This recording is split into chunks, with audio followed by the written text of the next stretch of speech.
Okay, so there we go.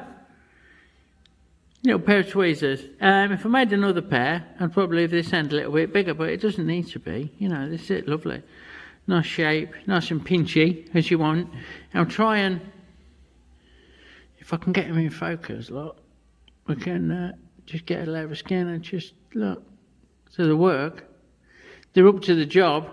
I'm sure we'll be able to get many a splinter out with those without too much messing around.